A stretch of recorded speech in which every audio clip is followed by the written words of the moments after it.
next area we looked at was payments and security.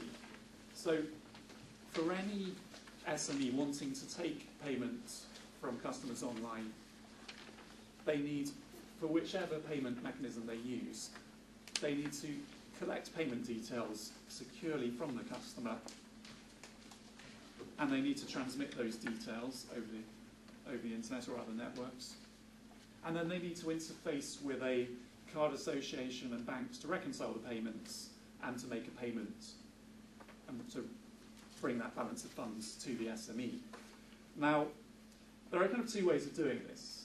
There's the old way, which is for the SME to get a merchant account with a bank because they need that to take credit card payments, and also to install a software and service on their website to integrate it into their website, and it's called a payment gateway.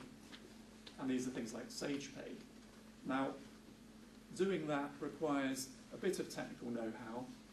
It requires some costs and a bit of admin. So there are some barriers, not huge barriers, but some side. But the real innovation in this area has come from PayPal. And what they've done is they offer PayPal merchant services. And what that is an integrated payment gateway, which kind of takes account of those 2 or 3 different areas. And it means that an SME can, in a relatively short space of time, set up with 0 financial upfront cost, set up to take payments online. Now, that's dramatically kind of increased the ability of SMEs to take payments online, but one of the consequences is that PayPal has to engage in consumer protection activities, because once it's so easy to take payments online, it may encourage fraudulent traders to try and participate. So what they do, and Brian kind of talked about this earlier, is they will, in some cases, if a transaction is disputed, they have a right to withhold funds, and there are similar kind of other activities in that area. And that may be perceived by SMEs who've kind of, through no fault of their own, had complaints or disputed transactions. They may perceive that as being unfair. Just one point of clarification, I should distinguish between PayPal Merchant Services, which is the payment gateway, and PayPal as a peer-to-peer payment mechanism, which is something slightly different. And the latter is, you know, if I set up a PayPal account, and one of you were to set up an account and I could transfer money to you, or vice versa. And within merchant services, there's some data from 2008 which suggests PayPal has a just over 30% share. Good. So the next area we looked at was fulfillment. So in the physical world, this is warehousing and distribution. And I'll start on the right-hand side by talking about offline. And what we found was that some stakeholders perceived that there are still barriers in this area, but we found that these barriers do appear to be decreasing. So as Brian said, distribution and fulfillment is important both to customers and to SMEs. The ratings that SMEs retailers get on Amazon and eBay, which I'll come to in a minute, those are highly dependent on how quick and efficient their delivery is. So SMEs really feel it if they suffer poor quality distribution services. And there was a perception that there's a lack of competition in the market for small packages, so that's DVDs, books, that size of thing. But as Brian said earlier, it does appear that some new innovations are stimulating competition in the provision of offline distribution. 2 examples there, one's called MetaPack, one's called Shuttle. And what they do is, when a consumer is at checkout at a store, these services allow them to choose from a range of different delivery suppliers. You know, people offering different accuracy of window, delivery time window, or different prices. And that may well stimulate increased competition in delivery. And then finally, warehousing. Amazon has helped reduce barriers to setting up to warehouse, because what they do is they offer a service called fulfillment by Amazon. And what that means is a retailer can, instead of warehousing the products themselves, they can basically just have products shipped direct to Amazon, who will store them in their own warehouse, and when a product is ordered, they will ship it out. So all the retailer has to do then is arrange the supplier contracts and maybe do some marketing. And then on the left-hand side, in the digital world, there are similar delivery services. This is giving an example of Mixcloud, which is an online radio and DJ service. And they use, for their delivery, they use Amazon Web Services.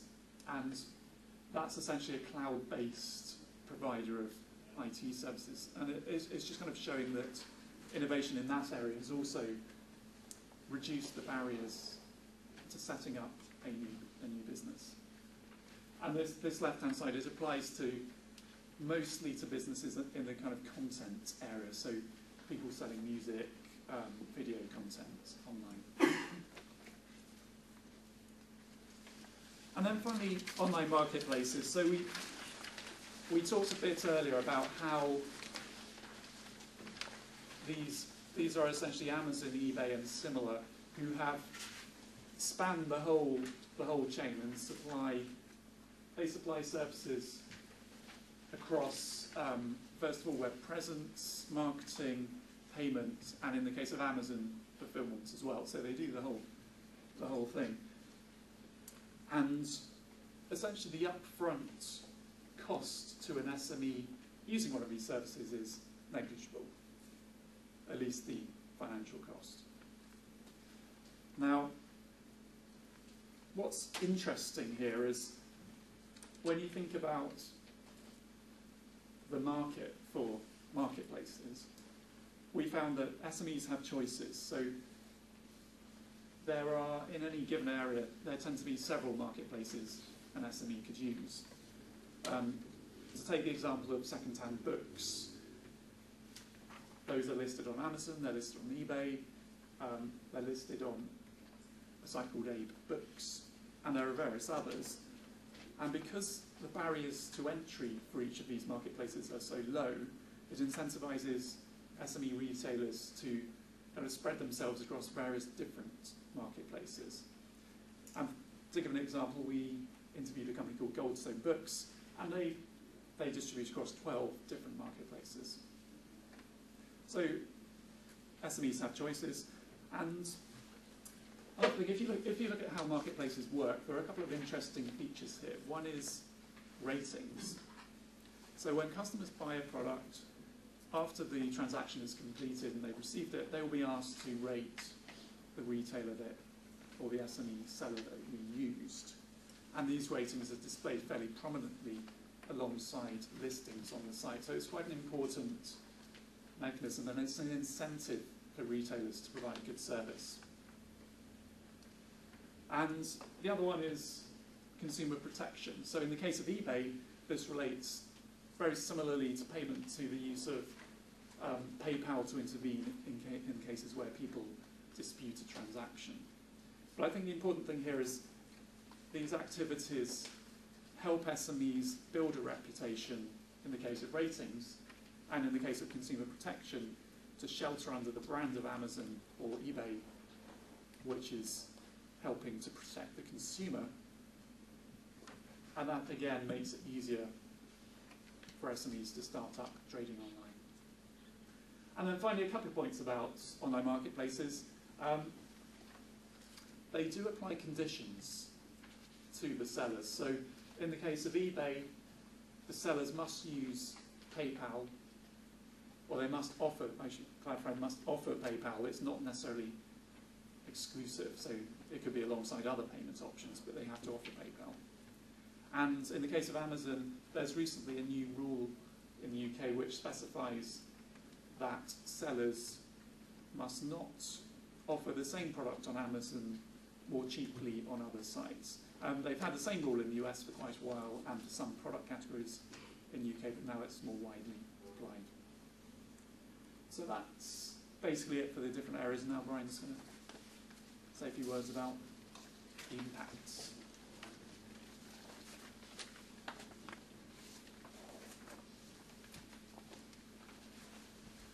Three more slides and then discussion, so not too long to go.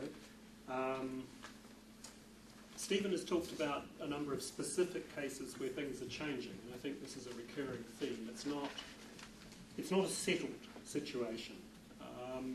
And so we can say these markets are dynamic. I don't think there is really a precise definition of what that means, but we've got some points here. The first one is that ICT generally, not online markets in particular, is contributing a high share of productivity growth in a number of economies, including this one. And that, in a sense, involves a kind of process of creative destruction, of people finding new ways of doing things, and to some extent those new ways of doing things displacing old ways, and that is ongoing. There are new opportunities online for online services and expanded choice. Actually, quite a lot of the welfare benefits to consumers of these services online is not necessarily through lower prices. If you look at something like books, for example, the economic analysis of that market suggests most of the welfare benefit is expanded choice. So you can get things that would have been hard to get in the old environment. It's not necessarily price reduction, which tends to have the focus. Clearly there's disruptive innovation, and we give a couple of examples where this might be significant in the near term.